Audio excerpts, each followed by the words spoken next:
Living on the Moon by Christopher Jones, with Christopher Cox, Christopher Hartman, Ryan Mitchell, and Christopher Reeder.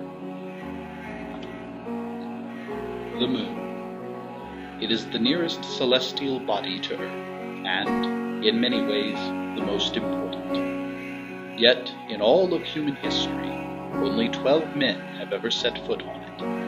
The last of these was almost 40 years ago. Soon, however, that will change. In 2004, following the tragedy of Columbia, then President Bush set forth his vision for space exploration. Among its goals, to return men to the moon by 2020. This time, more people would go. They would stay longer, and they would learn more than ever before. Beyond returning to the moon lies a more ambitious goal: to establish a long-term human presence, permitting missions of greater scope and reward.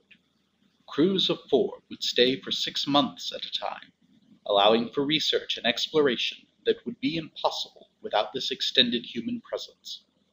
This is what NASA is planning now. The next step, however, is even more challenging and will pay even greater dividends: a permanent settlement on the moon.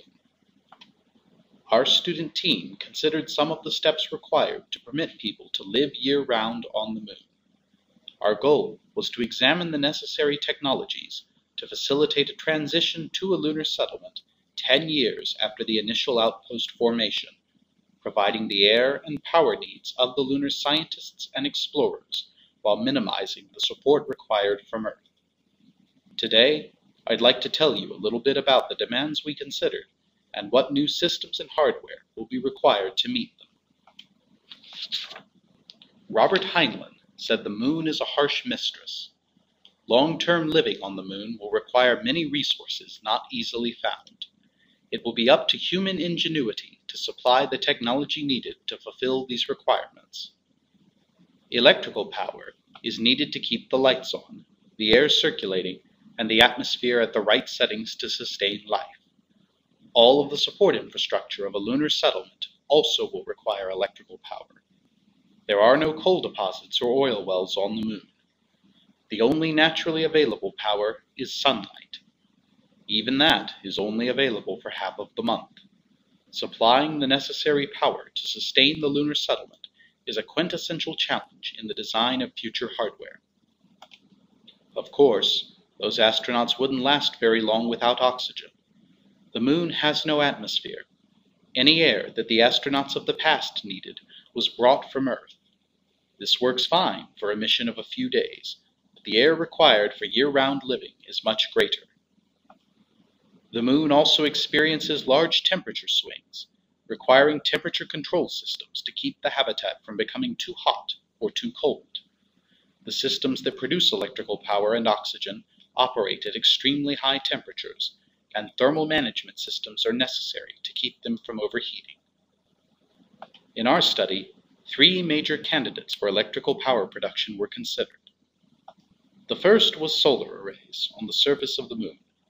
These arrays could collect sunlight during the daylight period on the moon and convert it into electricity. This electricity could be used or stored for the nighttime. Orbiting power stations were also considered. Using either solar arrays or nuclear reactors, these systems would generate large amounts of power.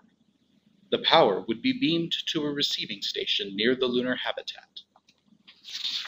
The final option considered was embedded nuclear reactors. These small power plants would be buried in lunar regolith to provide radiation shielding while providing electrical and thermal power to the habitat. So, which one proved to be the best? Our analysis showed that orbiting power stations require far more mass than any ground option. This, in turn, would require many more launches from Earth, driving up the cost. In a comparison between solar and nuclear options on the ground, nuclear was found to be more efficient. Thus, our study favors ground-based nuclear reactors for power production. What about air? As it turns out, we can produce oxygen from the lunar regolith. 2 potential processes were considered. One technique, called hydrogen reduction, uses hydrogen mixed with lunar regolith at high temperatures to create water. This water can then be electrolyzed to produce oxygen for consumption and storage. Another possibility is to directly heat the regolith. Sufficiently heated, the oxygen bound with other elements will be released and can be captured for human use. Both methods will require much digging, collecting, and processing. However, it appears that the heating method is more efficient at extracting oxygen from a given amount of regolith, helping to reduce the amount needed. Thermal control represents another challenge for a lunar settlement. Heating and cooling are both required to maintain the astronauts' environment, as well as the support systems that keep them alive. These demands will require application of previous knowledge of maintaining appropriate conditions in a space environment, along with the best experiences from extreme Earth settings. As part of the payoff for these developments, man will learn to be more efficient in heating and cooling on Earth, providing benefits to homes and industries alike. Many of the technologies required for living on the Moon will have applications on our world as well. Much of what has been discussed relates to the future of lunar exploration, but much important work is occurring today. NASA scientists and engineers are developing the launch vehicles and exploration systems that will be used for our return to the Moon. In addition, students just like us are examining the necessary steps that will be needed to expand our exploration and understanding of the Moon. This presentation examined just a small part of the studies and analyses being performed to determine what revolutionary technologies will help take us back to the Moon and keep us there. We hope that you have found this as insightful a journey of discovery as we have.